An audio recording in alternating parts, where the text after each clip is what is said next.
Il y a là une mouvance anarcho-autonomiste, avec d'ailleurs beaucoup d'étrangers. Et donc là aussi, je le dis clairement, l'État sera très déterminé. Et nous ne nous laisserons pas impressionner.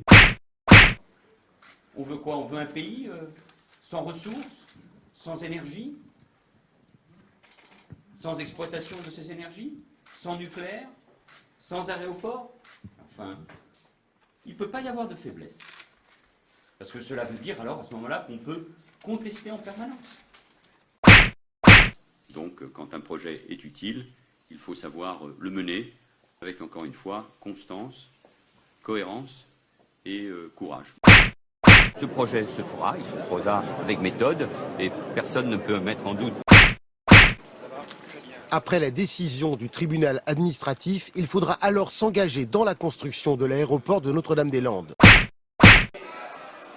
La décision, elle doit s'appliquer. Cette seule position qui puisse aujourd'hui valoir. Il y a un calendrier qui doit être respecté et l'évacuation de la ZAD de Notre-Dame-des-Landes, de la ZAD actuelle de Notre-Dame-des-Landes, sont pour nous évidemment des priorités. Cet aéroport non seulement se fera, et le projet va donc pouvoir se poursuivre normalement.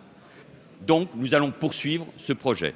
Et au fur et à mesure que ce projet va se mettre en œuvre, il est hors de question de céder, mais il est indispensable d'imposer à ceux qui contestent de manière violente contre l'autorité de l'État, c'est-à-dire la mise en œuvre du projet. Et vous pouvez compter sur l'engagement du gouvernement et donc de l'État pour la mise en œuvre de ce projet et pour que cessent ces mises en cause de l'autorité de l'État de la part d'une minorité violente et qui doit trouver une réponse ferme, c'est-à-dire l'autorité de l'État.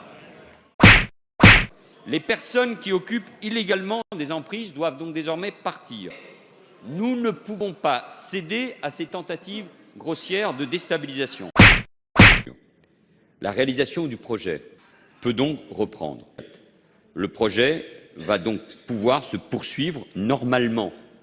Bien évidemment, il se poursuivra. Le gouvernement ne peut pas accepter qu'une minorité d'opposants radicalisés fasse obstacle à l'intérêt général et à l'application des décisions de justice. Dès que l'ordonnance d'expulsion sera rendue, elle sera exécutée.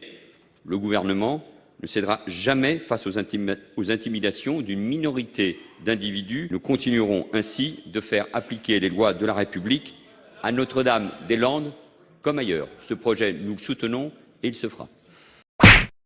Si le oui l'emporte dimanche, le projet sera engagé.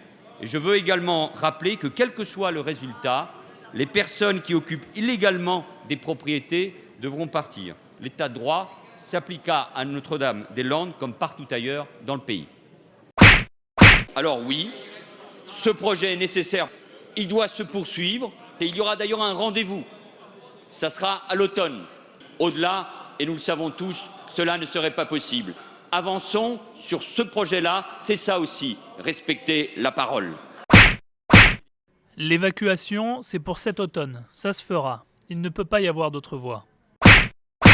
Il est inacceptable et inimaginable qu'une minorité d'individus ultra-violents puisse empêcher l'application des décisions de justice et aller contre l'intérêt général.